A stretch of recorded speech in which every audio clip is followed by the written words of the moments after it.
Delighted to have Liz Thoman in the water office on May 28th, 2014. And I'm Mary Hunt, and I work here at Water, and Kathy Jaski is filming. Liz Thoman is to my left, Jacqueline Small, and Sierra is right next to her, so we're all set. What we thought we'd do is, Liz, is just, first of all, we're delighted that you're here, and that you happen to be in Washington visiting your sister, and were able to stop by. And this was rather, I want to say, unselfish on my part. Selfishly, I would have just preferred to abscond with you and be at the house and sit and chat and just do what we normally do. But I thought, with interns here, to have somebody who's had such a wonderful career in so many different facets, really, because you probably started off teaching and doing those sorts of things, and then to move through media and values, which has been an enormous contribution to questions of religion and emerging media, and now to be doing Healing Petals, which is another project that you'll be talking about. I just thought it was such a wonderful opportunity, and to miss that, for you all to miss that, would have just been so lacking in generosity on my part that I couldn't do it. So I think we're in good shape, and I think we're delighted to have you here for this afternoon, and we're going to film it because, first of all, we want to preserve women's history, and I think a lot of times we don't have videos of people ever. And secondly, because we're trying to learn how to do this, and how to use video and social media, and how to share video with people. And so Kathy's learning to film and getting ready for our retreat in a couple of weeks, where she'll do some more filming, hopefully. And anyway, that sets us at this moment. And yeah, so tell us about you, Liz, and who you are and what you do, and just assume that we don't know. Sierra doesn't know anything about Catholic nuns, and coming from the Mormon tradition, Jacqueline has more background, but certainly can learn about the Sisters of the Humility of Mary from Ottumwa, Iowa. So, Liz, tell us. Well, my name is Elizabeth Thoman. Most people call me Liz. I grew up in Nashville, Tennessee,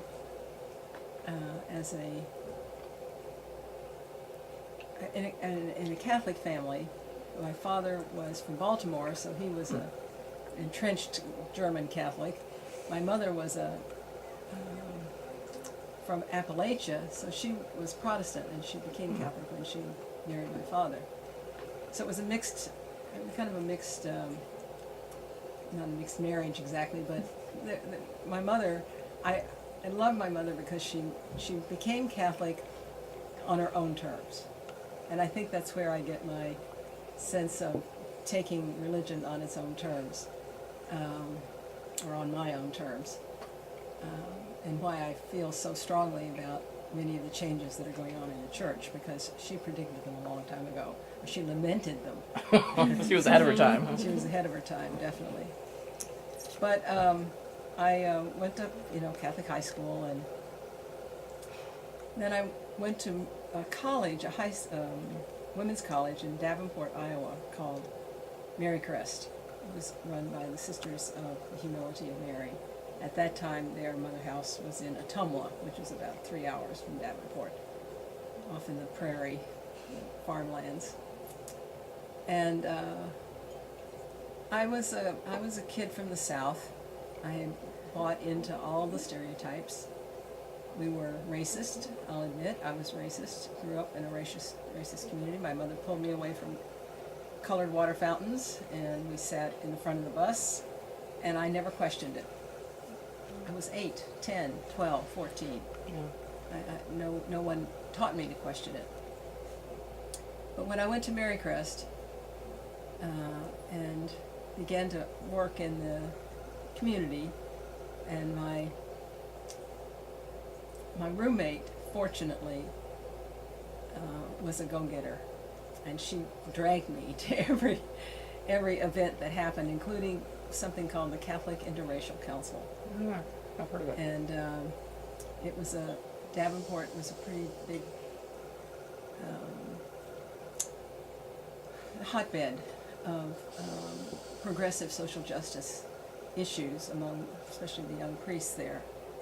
And they, interestingly, what we all know as the National Catholic Reporter newspaper now was originally the Davenport Catholic Messenger. Oh, I never knew that. And I was associated so- with Kansas City. no, it came from originally, and Davenport, the Davenport Catholic Messenger was the predecessor to the National Catholic Reporter, and the fact that it was a national publication, I mean, default became a national publication because there wasn't anything until NCR came along. So it was, you know, you got pretty good coverage of the news and what was going on in the church. And when I went to Mary Crest, it was the fall of 1961, the beginning of the Second Vatican Council. I walked into my theology class, and a woman walked in who taught me, who had just finished her degree in June at Notre Dame. She was a sister. So she was hot off the theology school. My philosophy teacher. Do you remember was- her name? Oh yes, Maristella, or Betty Picken. was Betty her Picken. name. Okay. So I had this wonderful, you know, progressive. I don't want to say progressive. It was traditional, I guess. It was the Summa Theologica, you know. But she made it so interesting, you know, that I found it fascinating, and I found the sisters there enormously.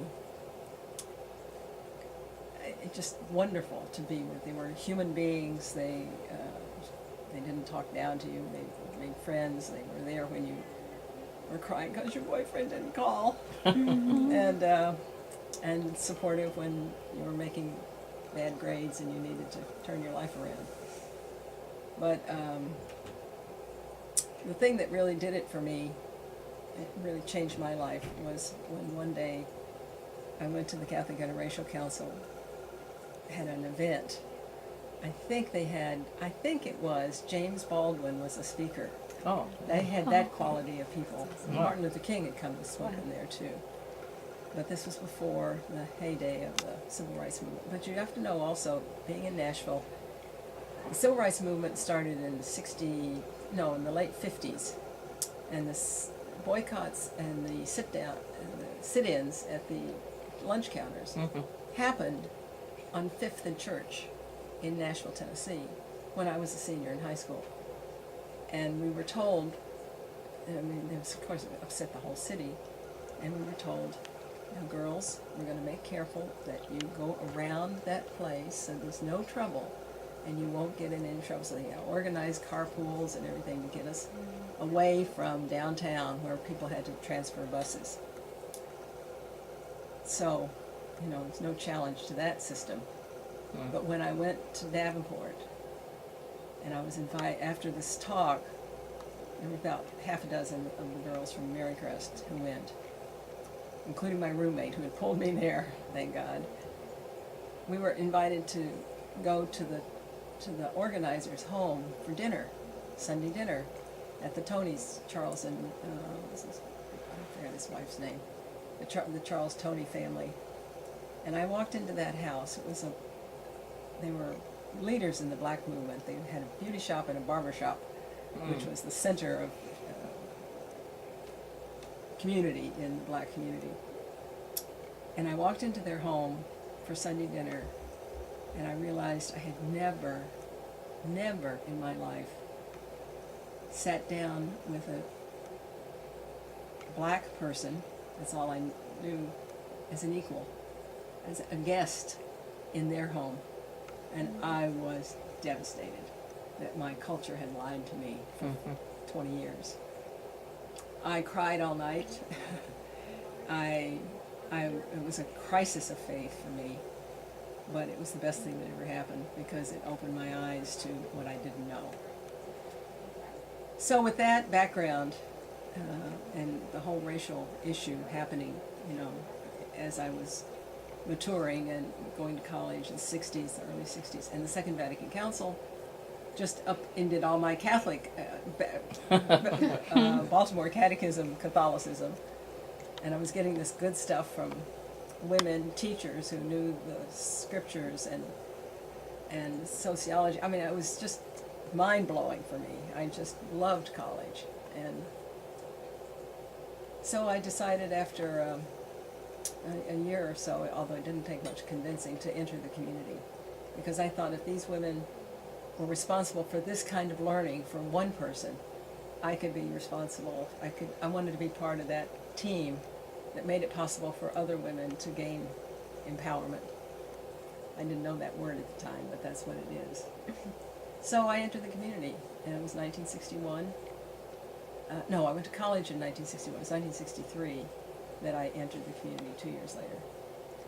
And I've never regretted it, because the Congregation of the Humility of Mary is one of the leading pioneers of religious renewal and reform since then. We had a wonderful leader in the mid-60s that really implemented the reforms of the Second Vatican Council. We operated since 1966 under the principle of subsidiarity, which means all decisions are made at the lowest level, which means if you go talk to the president of the community, we now call her, and say, I don't have a job, she says, well, go look in the paper, see if you can find one. I'm not going to give you one. That's a little exaggerated, but the point is we no longer provided jobs and work for sisters because of contracts for Catholic schools. You had to have a certificate, you had to be qualified, you had to have a major, you had to, decide what you're going to do, and all of that was, of course, part of the great reform of the Second Vatican Council for women religious, and we never stopped. So, my own skill, when I was in high school, I had worked to pay the tuition at this girls' high school. And I had worked in a photography shop. And I'd always loved cameras, and so I was just a clerk, but, I'd learn about cameras and how to take them and how to put different lenses and all that kind of stuff. So when I went off to Marycrest, and girls' college, there's not very many girls that walk on to the college with 35 millimeter cameras that know how to use them. So there was like 4 of us. So I was immediately recruited for the camera club. And the camera club happened to be moderated by the science teacher, the biology teacher, who later became the president of my community, and who was Who was that? Bernadine Piper. Okay, yeah, I do know her name. So she told, so I entered the community, gave my camera away to my brother, thought I'd never take pictures again. When I was professed and Bernadine became president, we were talking one day, and she says, I want to buy you we need to buy you a camera so that you can document what's going on as we go through this reform. So we eventually got me a 35 millimeter camera, Pentax with an 85 millimeter lens, and I would spend a lot of time taking pictures of what was going on in the community. Meetings, trying to interpret meetings, just as you're doing here, and then trying to use them in publications and documents that would explain who we were and what we were all about. And so that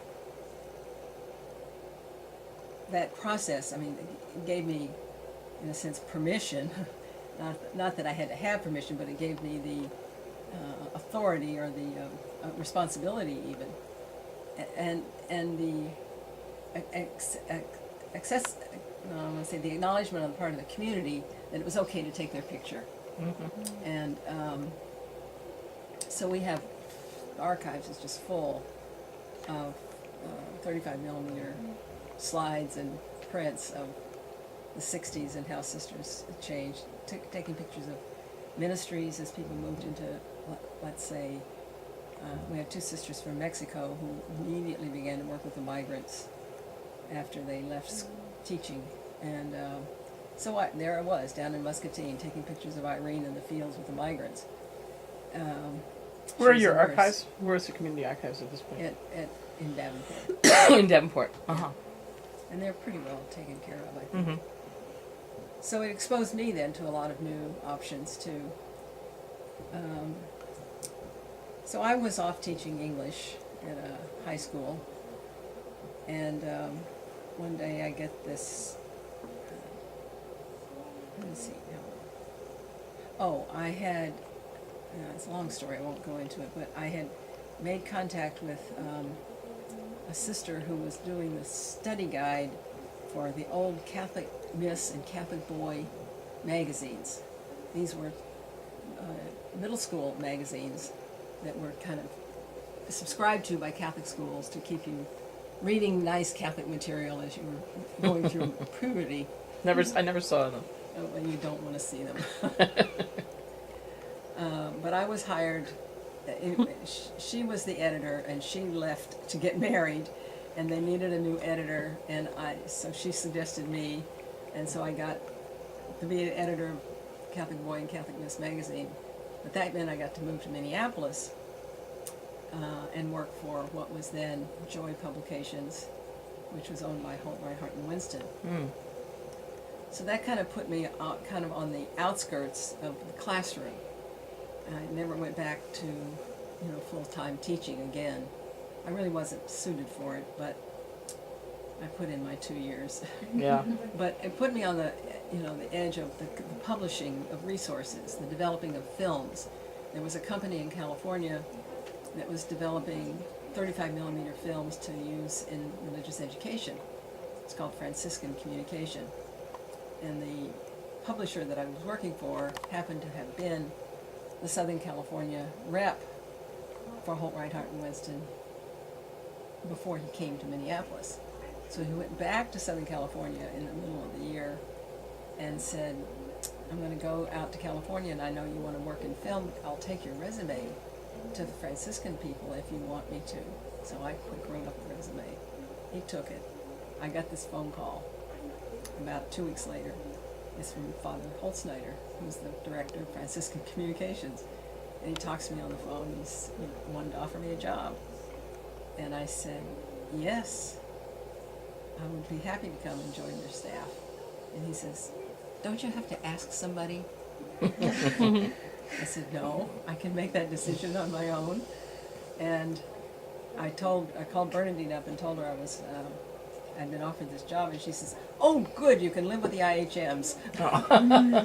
I'll call Anita right away and see if there's a place where you can stay. The IHMs were the Immaculate Heart of Mary, and they were the most put upon by then Cardinal McIntyre Right. in Los Angeles, who kind of made an example of them because they were like many other of the women's communities. They stopped wearing their habits and We were were doing the same thing Yeah, everybody exactly. else was doing, it's just that he didn't like it.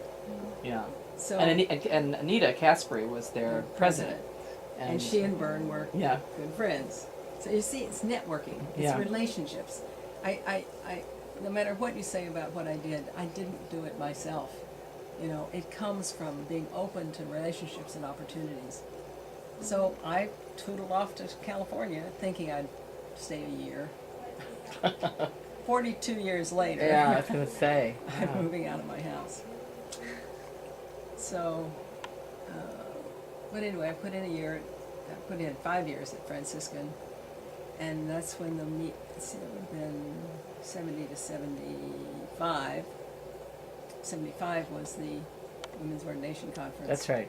So I had begun people knew I was doing media, I was a photographer, so I was recruited, not to be on the board, I think, but I don't know Well, there how. was a committee, I think. The 1975 was the first meeting of what became, it was called the Women's Ordination Conference, and the organization became the Women's Ordination Conference, and it was supposed to be a one-shot meeting in Detroit over the Thanksgiving weekend in 1975, and they invited Catholic women who felt called to ordination or who just wanted to explore it to gather in Detroit, and I've forgotten how many people there were, but there were so many Yeah. that they ended up having what they called the upper room. So there was the conference in a big ballroom in a hotel, and then another a couple hundred people upstairs, and they had closed circuit TV, and that's how they watched it. Yeah, but it was that we had no idea how many people would come. But in the process to all that, I wasn't even in favor of it at first, but I was exploring it with people, and I'd hear the arguments back and forth, and all of a sudden it said, why not? You know, and I was convinced from then on, and I've stayed with it now. It's 2014, so Yeah. that's, I don't know if I met you all there. It was around there. Yeah, Diane wasn't there. I was there. I was actually a student in Berkeley, and there was a woman who, Judy Whitehead was her name, and she couldn't go to the conference, but she wanted somebody to go from Berkeley. Oh. And so I wanted to go, and they said, well, Judy Whitehead will pay your way, because I didn't have, I was a graduate student, I didn't have the means to go. And then I ended up staying with the RSCJs, Maureen Agler. Oh, and, yes, the Maureen RSCJs in Detroit. It was quite an event. It was really good, Yeah. because it was very like your Mormon women now beginning to talk about ordination. I mean, this is when you begin to talk about pregnant men. I mean, this is about the equivalent. Nobody had any idea who ordained Catholic women. Really, it was. And how many people? They thought maybe 10. But I think we were Yeah. 1,500 or something. I mean, it was a huge group compared to Yeah. what they expected. I mean, over 1,000. I'm going to say 1,500, but I don't think it's quite that many, but No? it was a lot of people. I'm sure down. I know the pile that it's in, right down in that bottom shelf. There's, I think, a book about it, and it tells. Yeah. But it also, and then when at one point in the thing they asked people to stand who felt called to the priesthood. That's right. I didn't stand. I've never felt a call to the priesthood, but seeing other people stand, it was like walking into the Tony's house. I mean, Yeah. It was another huge. I remember that moment because I was actually I didn't stand either because I don't feel called to ordination. I personally at this point don't think anybody ought to be ordained. I've kind Yeah. of gone past that, but I ended up kind of on one knee, kind of trying to see, and it was I just remember the physical position Yes. of being sort of on one knee, kind of looking to see. And one of my friends, who was an Adrian Dominican sister, stood, and I thought, oh my gosh! I just remember the Yeah, visceral feeling really. that I was in the presence of these people who really wanted something that we'd never imagined. And it was really, I mean, it seems sort of odd now to say it because it's such a commonplace thing, but it was really quite moving to be in that situation, I remember. And when she stood, I thought, oh, good on you. Well, I was kind of courted to be in the women's ordination movement, but I was living in California and I had a job there, and so I couldn't participate too much because most of it was on the East Coast. But I did have the opportunity to travel a bit, and I was doing work. My specialty at Franciscan was marketing, and I did photography and advertising writing and marketing. I didn't know what I was doing, but that's what I was supposed to do. And I eventually got involved with the image of sisters. It was a question about the image of women, but also the image of sisters. Mm-hmm. So many of us were changing, but the media coverage of the change was like, oh, sister, what color sheets do you have on your bed? Or, oh, look, sister's riding a bicycle and she's got pedal pushers on. It was so trivial and so superficial. And I kept saying, we've got to do better. But the problem is not necessarily the media, it's our preparation for letting them cover us that way. If we were more sophisticated in handling the press, whether that's media, print or video, we wouldn't get this stupid coverage, I would have thought. It's a little naive, but I was, so asking some of these questions, I was met a man from the Lilly Foundation, and he was looking around for interesting people who were doing interesting things. It was kind of like an early MacArthur Genius Award. It didn't get quite that much money. But he eventually asked me to put in a proposal, and I did, for $40,000 to start something called the National Sisters Communication Service, NSCS.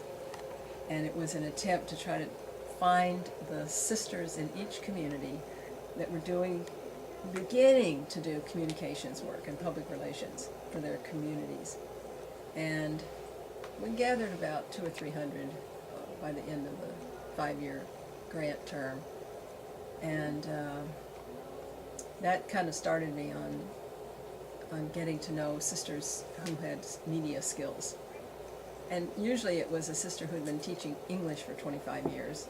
She was tired of teaching English, so we'll make her the public relations director. She may not know how to write a press release. She may not know anything about photography, but she's the head person with no training and no budget usually.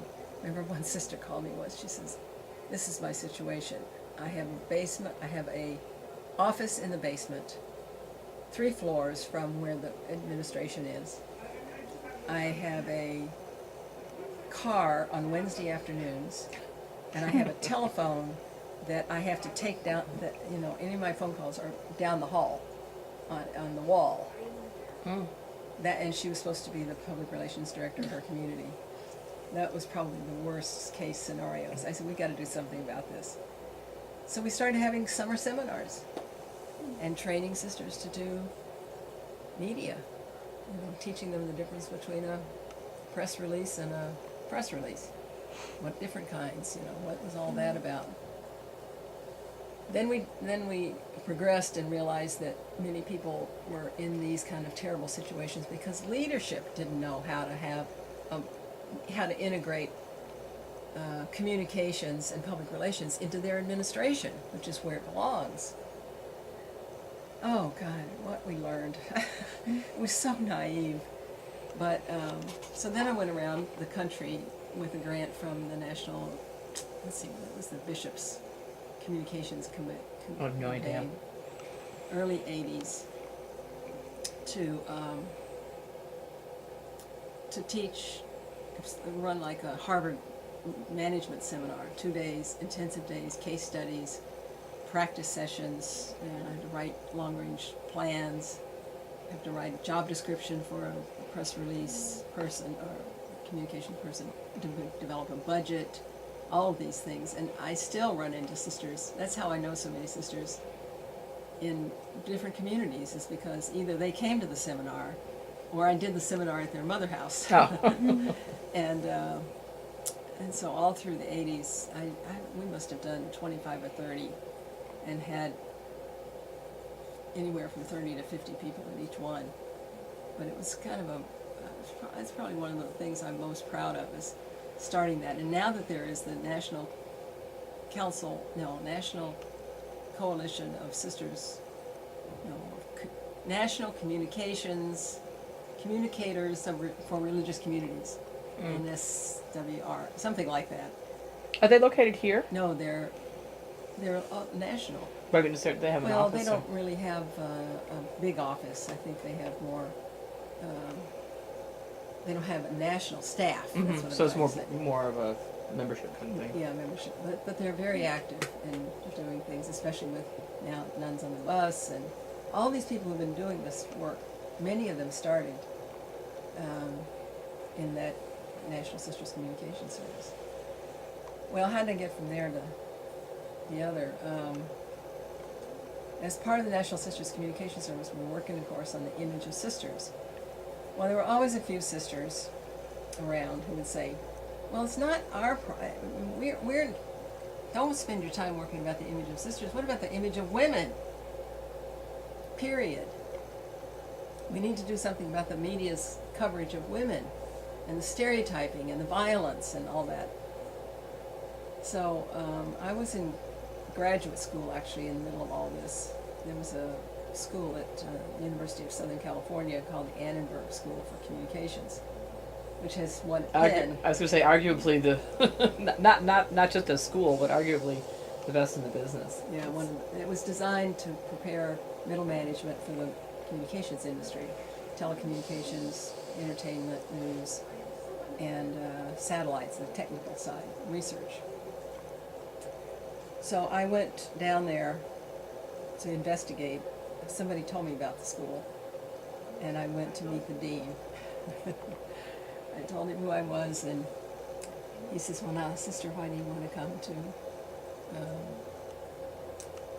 graduate school? Why do you want to come to Annenberg School? I said, well, I want to figure out if there's a way that communications can help women become priests in the Catholic Church.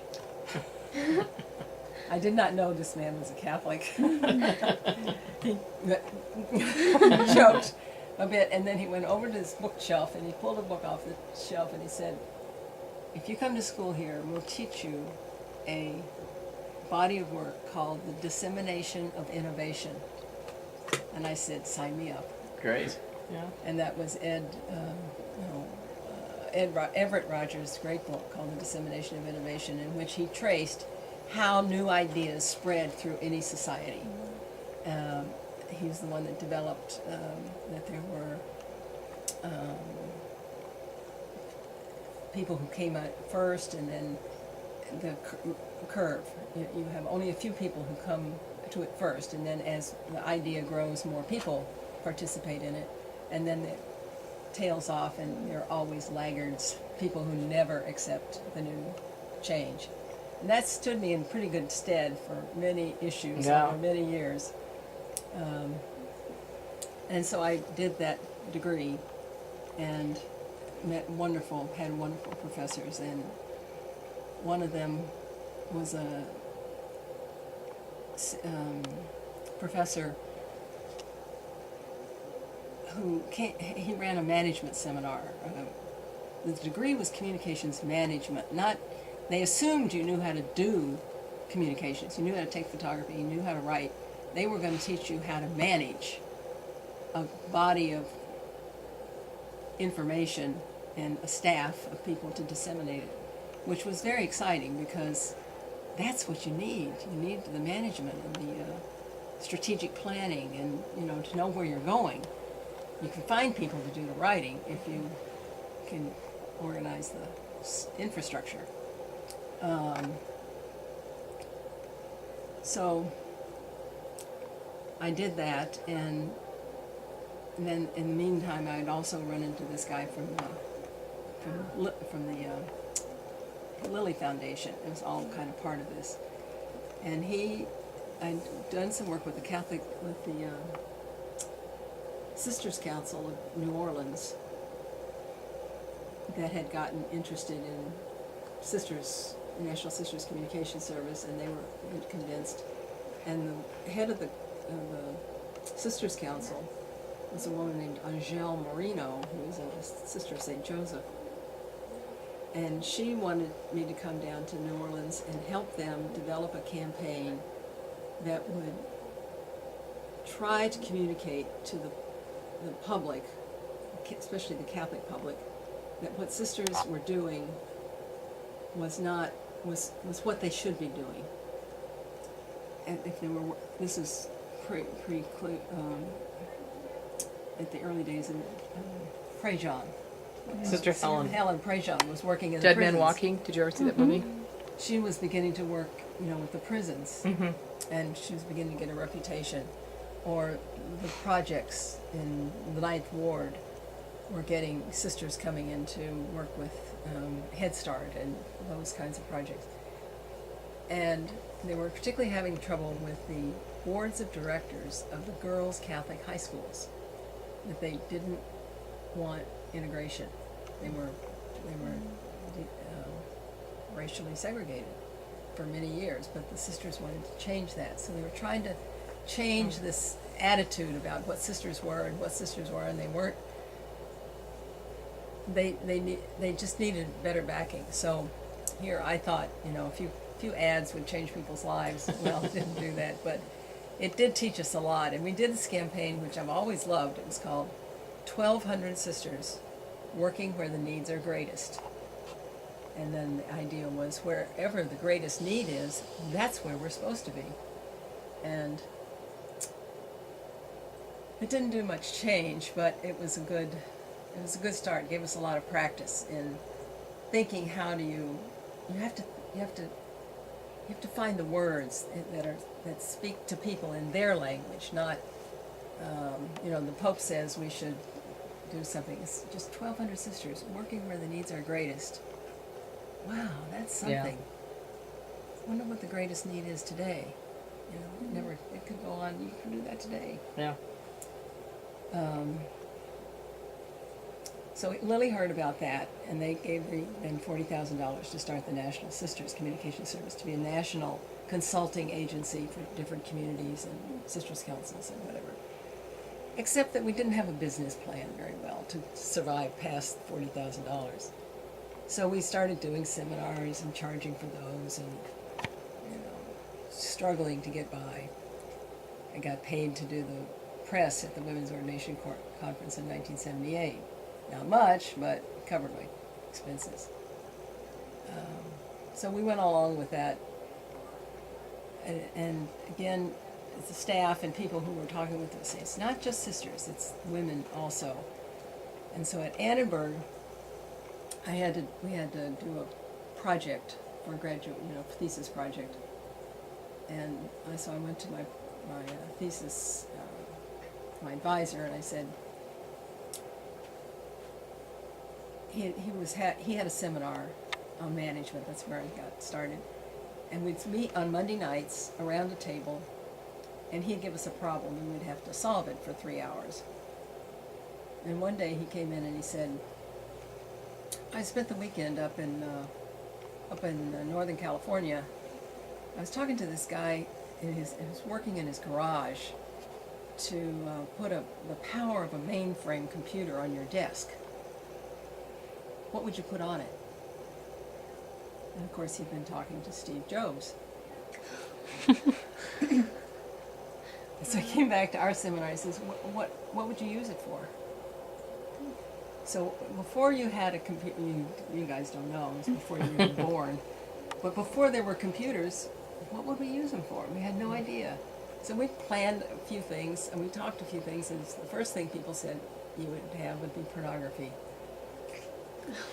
Which is true of most new technologies. It's used for pornography first. Yeah, well, and most. I mean, pornography is the greatest use of the internet at this point. Yeah, right.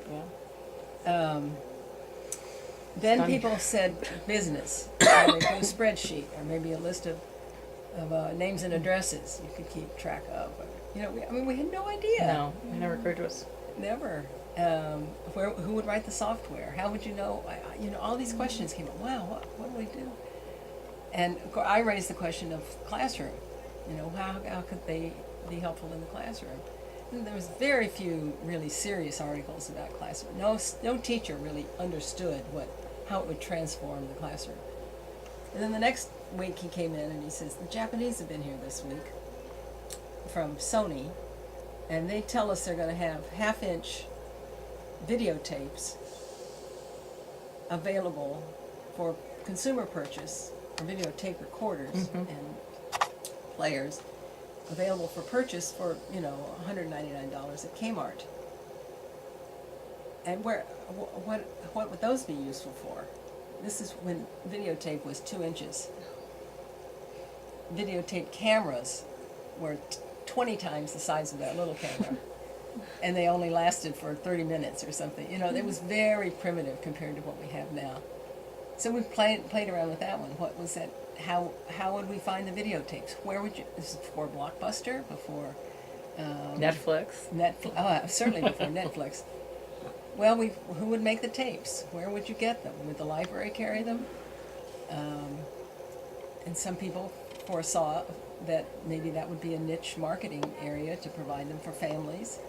Then I said, well, what about the classroom? Gee, you could think about transferring from 16 millimeter film that you had to wind and put in and most teachers didn't use film or video because they couldn't load the machine. They'd always get some kid to do it, just like we do now. Have somebody teach us how to use Twitter or Facebook or whatever. So I had those kinds of questions, and I thought to myself, now how would I share this information with my friends, sisters who were teaching around the country? And the whole thing I thought of was a newsletter, a print publication. Yeah. That's what we went to. We went to print because that was what was familiar and comfortable to us. So I went to the professor and I said, I'm going to start a magazine. He says, what's the title? I said, Media and Values. He said, what values? I said, well, values, good values. Yeah. I said, we'll work that out. He says, turn the first issue in for credit. And I did. And 63 issues later, we are, this Yeah. is the 63rd issue. Should have had a cover on it, color cover on it, but we ran out of them and had to reprint them. So for the next 15 years then, we developed a publication that looked at the cross-section between new technology and its application in human life. Education, family life, business, religion, how it was impacting all these people and all these parts of life. So from 1977 was the first issue, fall, and we put the last issue out, issue number 63. We took the name off, we took the date off when we reprinted it, fall of 1993. So it was 15 good years, Amazing. 63 issues. And then this went through a whole process. This is only a third of them, actually. We have some more, I'm sure. I don't know where they are at the moment, but It's fun to look at the first issue because it was, it was like pasted down letters. yeah, yeah. Rubbed down letters and pasting the type. We typed everything on a Selectric typewriter. Yeah. We didn't even have text, fonts and all that, and just it's kind of scruffy artwork. But it was 12 pages and it started. So we looked at. Well, enough to get conversation going. That was the main point. Yes. And we Yeah. certainly, I mean, people who read it, we certainly read it. Other people read it, and it was unique in its content, and certainly in its focus. Each issue, some of the issues had particular Different focus. things. Yeah. We started, and at one point we tried to make it more. The evolution of it was eventually not just about media, but how do you begin to teach about media, curriculum development. So by the end, we had developed. Let's see.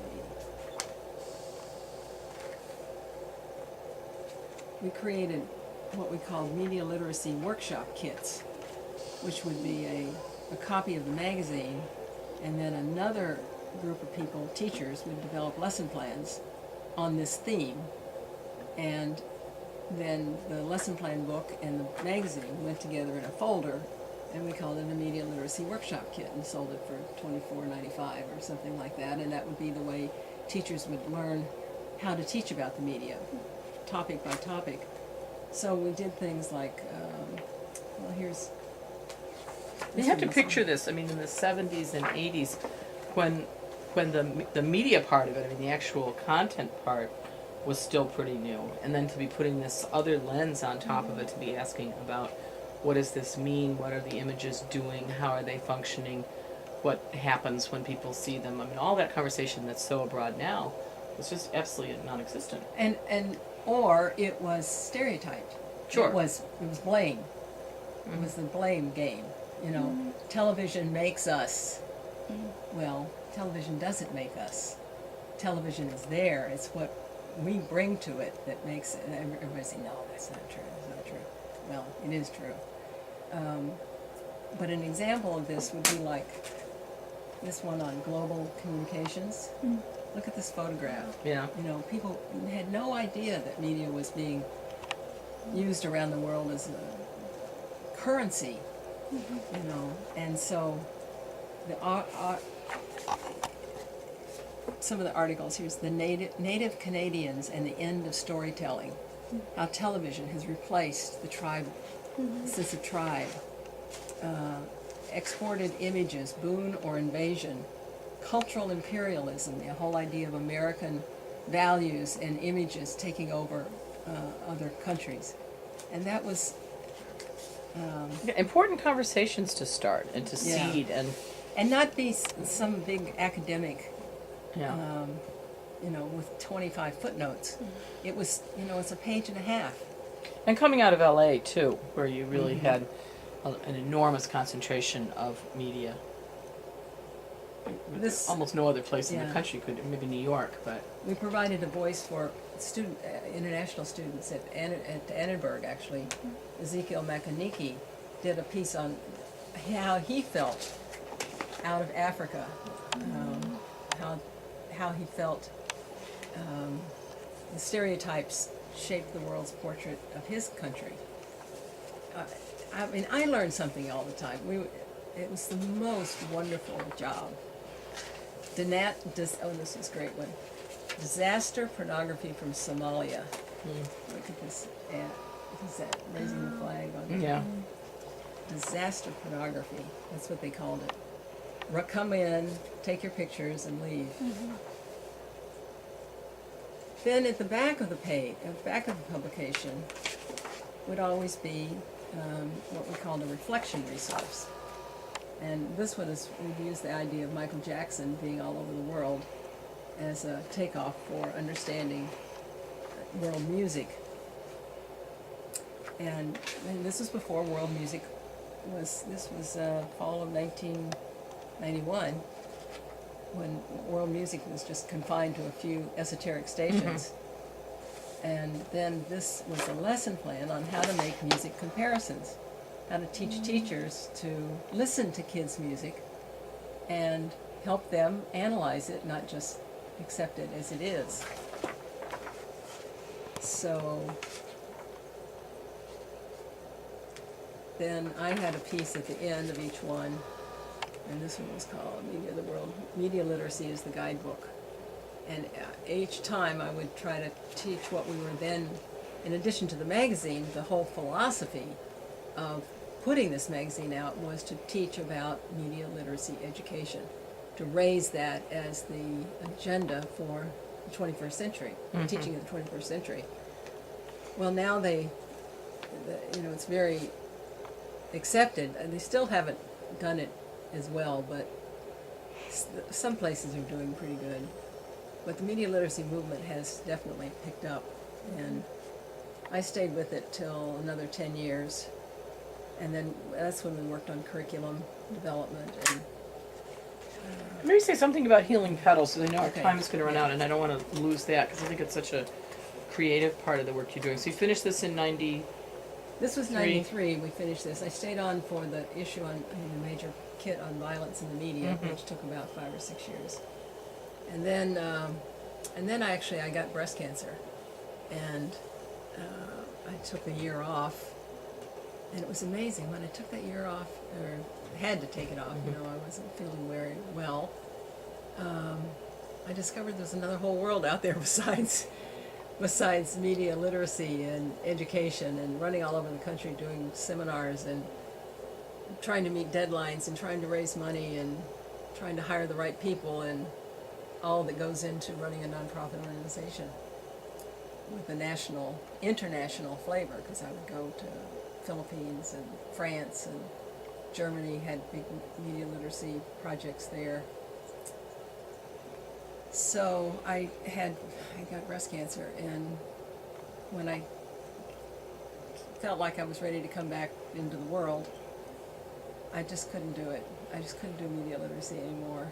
And because one day I was sitting at lunch, and I had a garden in my backyard off my kitchen. And I sat down to eat some lunch, and I looked over to the left, and there was a plant that a friend of mine had given me 10 years ago. It was a cactus. And I looked, it never bloomed. I never seen it. It was just a barrel cactus. It was just like, I looked down and it had these golden yellow blooms on top of it. I said, it's bloomed. I gotta take a picture of this. So I ran into the house trying to find my camera, which I had bought and never used because it was digital. And I never taken the time to actually figure out how to use it. But I cobbled together enough information to take a picture of that. I brought it in the house, and I discovered that the camera had a fabulous macro lens on it. And I was like right down in the middle of the picture, right down in the middle of the flower. And I said, this is great. So I started running around taking pictures of flowers. And now you see, it turned into a business. Yeah, but which I called Healing Petals.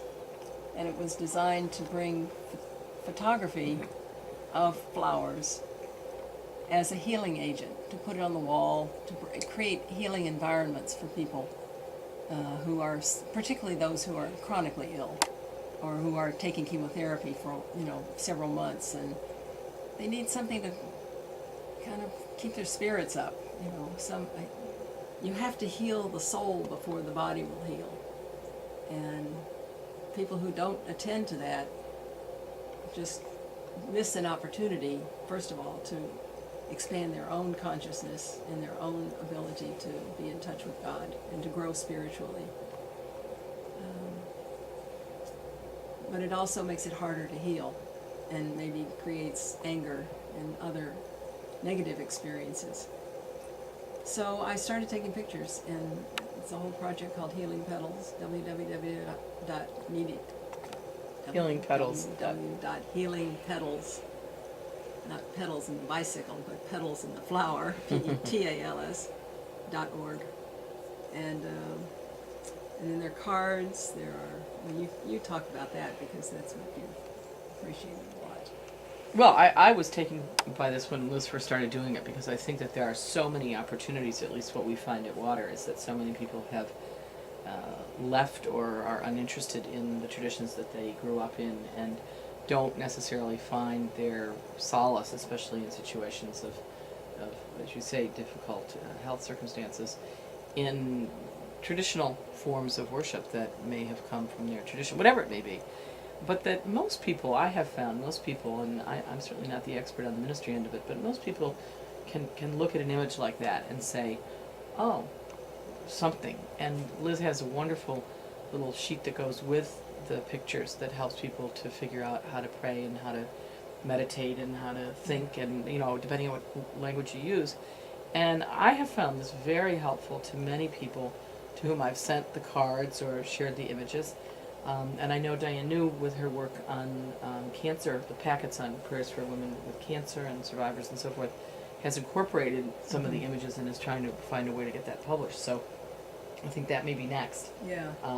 And I think it's a remarkable ministry. I'm sorry that you're not going to continue it or that somebody else isn't, but we have, so many of them. I have the images.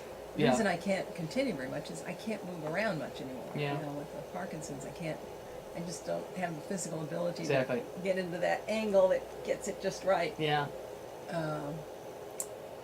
But the running of in effect, a business. The business end of it is tough. You have printing, and you have distribution, and you have invoices, and you have all of that stuff is also, it takes a lot of time. And when I was in California and able to do it, because I already had everything in place, I had a home, I had a space for an office, I even had a supply of envelopes left over from various other organizations. But now that I'm in Davenport and retired, I've decided I just can't continue past the inventory that I currently have. So I brought this one as a gift. I'm placing my favorite ones in people's houses that I like to see. So. Well, it is beautiful. We love it. Thank you so much. I'm wondering if you all have questions or comments. I mean, it's amazing to hear one person's whole kind of a panorama of a full and rich and very productive career. But also, I just wonder from the perspective of women in their 20s, what kinds of questions might you have? And it's almost like describing, I think, was a world you never knew. I mean, I remember when my daughter first saw a telephone booth. She's 13 and she had never seen a telephone booth. And we were up in the Black Forest in Germany, and she said, "Mother, what's that?" And I said, I don't know whether she thought, it was a place where people went to the bathroom or something. She had no idea what it was. She literally had no idea. And, things that you've never seen. A typewriter, you probably never used a typewriter, did you? Oh, I used one to play with because I thought it was fascinating. Yeah. Sort of a toy. Yeah. Yeah. Or a phone that wasn't, like phones are another thing that, everybody has a cell phone in their pocket that, 13-year-olds have cell phones in their pockets and they take pictures. Her group went yesterday to the Smithsonian, two of the Smithsonians yesterday, and they said, well, bring your digital camera, which is to say bring your cell phone for most kids. So it's a different world, and they're probably getting pictures that were as good as what you got years ago on your 35. Better. Yeah. So anyway, questions or comments or just reflections, things that give another perspective to what Liz is saying.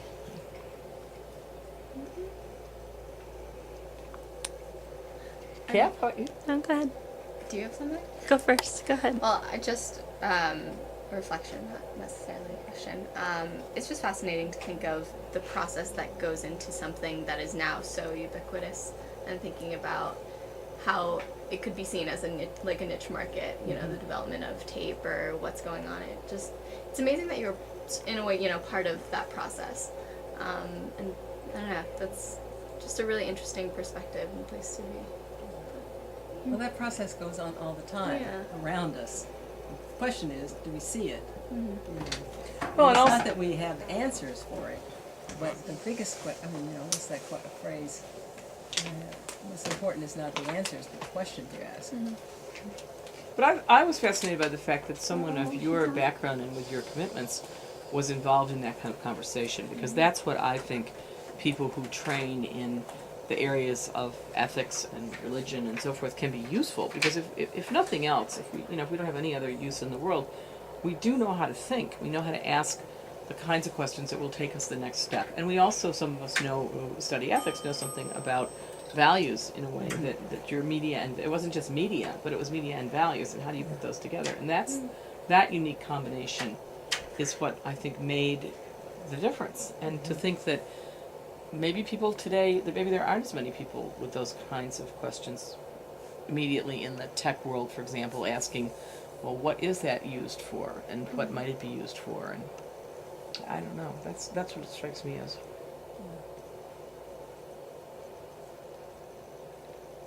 Behind the camera, can we turn the camera on you? No, that's okay. Here, I can do the camera. Extreme close. Do you have a question? Sure. Well, I was just thinking about like social media is very much of something that I think of as like creating virtual spaces to talk about Absolutely. values and have a conversation with lots of voices all over. Like we were talking about Tumblr a lot and things like that. So I was just thinking about how it creates virtual spaces, and it was so interesting to hear about like you creating this magazine, like Seeing a Need, like you said, and to talk about stereotypes in media and things like that. So I just was thinking about like how interested I am in like this new opportunity to have conversations and how you saw that before. So I don't know, I just wanted to speak to that at all. The whole social media issue is ripe for conversation. I mean, it's utilitarian in some ways, but it's also changing the culture that we live in. And it's changing the culture in which we expect certain things to happen. If I were starting over again, that's where I'd start, would be social media. But right now I'm very much, on the backside, looking forward. Because I just don't have the time or the energy or the background, really. Because I don't use it that much. I use it because I know I have to. I have to keep up with it. And I see the potential, and I sometimes get excited about it. But I'm more excited about other things now, so. Well, but to think that you were doing all this pre-social media. I mean, for people of your age, social media has always been, right? I mean, pretty much. Facebook. How old were you when Facebook came out? I was High I school. was a sophomore. Sophomore in high school. Yeah. So I think I didn't belong to a virtual community until I was about 15 or 16. But it's the memory of that existing, the potential for that has definitely shaped my entire And to life. see how it's changed, even in those 5 or 10 years. As you begin to reflect on that, those are the new questions that have to be raised. Now that gives you the background to move forward. Jacqueline, anything strike you about this? Oh, I mean, I think the thing that just sort of stands out on a personal note is that I was raised by, I guess, the laggards. I don't know if I mentioned this to you, I think it may have been in my application, but the church that I was in when I was like a child growing up was affiliated with the Society of St. Pius X, which completely rejects everything that happened in Vatican II. Modernism. Yeah, all that side serving of neo-Nazism, and it's great. Anyway, so I just wanted to I was really appreciative of what you were talking about with all the changes in the reforms of Vatican II, and I thought it was really fascinating how, I guess, real it was if you were actually living through it and being the conference that you both were at. And I just appreciate all the changes that you were part of, because I'm glad that it exists out in the world, and I just kind of had to leave the cult, and that I didn't have to be part of building that world. I'm Good, appreciative. yeah, and that you've broken away from it to find an alternative. Yeah. And there is an alternative, and that's what's exciting, is that, one of the ways I've been able to survive is because of water. Yeah. I mean, not just Mary and Diane as personal friends, but their newsletter came, every quarter that I paid my donation, and Now it's all online. and it was like a cup of water. When you're terribly thirsty, it'd come. I'd take time to sit down and read the newsletter, read the news, pray the liturgy, and I saved them for years. I had a thick collection of Diane News liturgies, and if I was doing a liturgy with someone or having an event, look through the file cabinet to see if there was something that I could borrow or beg or steal. And so knowing that they were here doing their part gave me the incentive to keep on doing my part and just sharing that with them. And with other organizations as well, but particularly water, because I think it's entrepreneurial, as I was an entrepreneur. And we weren't elected to anything, we just decided it was important to do it and did it. We have a phrase in our community that the humilities, if something needs to be done, they just do it. They look around, and the other principle we have is that when something has completed its course, we don't carry it on just because it's there. We either pass it on to the next generation, which is what I feel I've done with media literacy. New teachers who know how to teach this material, they're doing much better lesson plans than I did. I did what I could to start the ideas, but they're picking them up and making them much better.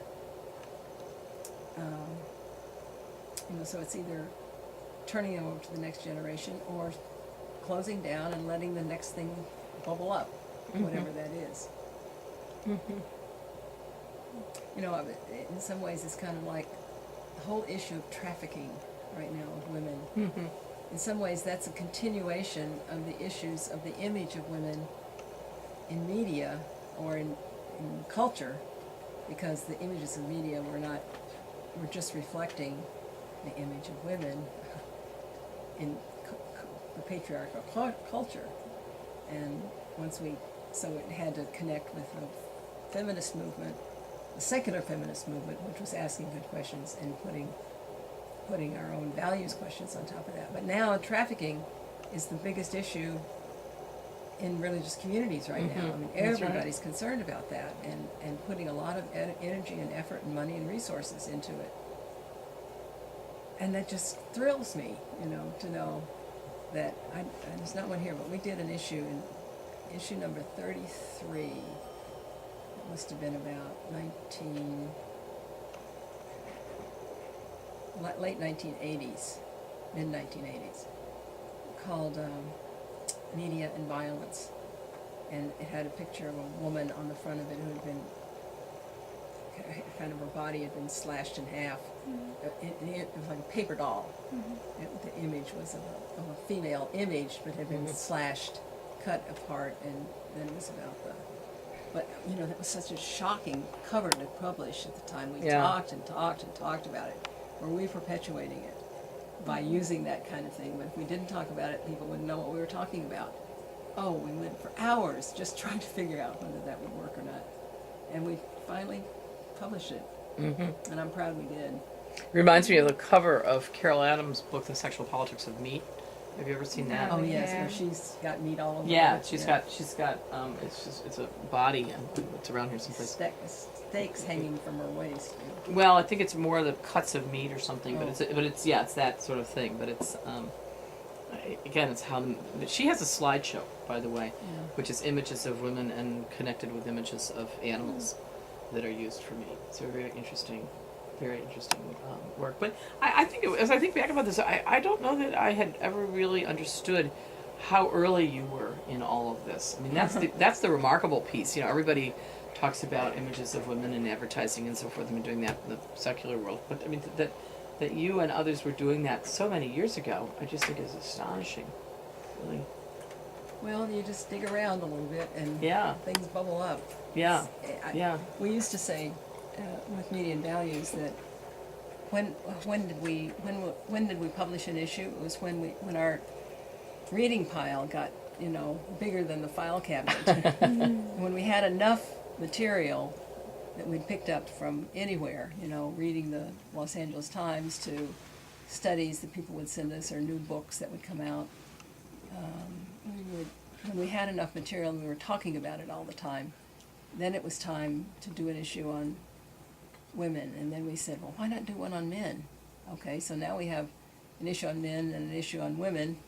We put them together with a book on sexism in the media, and now we have a media kit, a teaching kit, with a whole new approach to sexism in not just the media, but in our lives.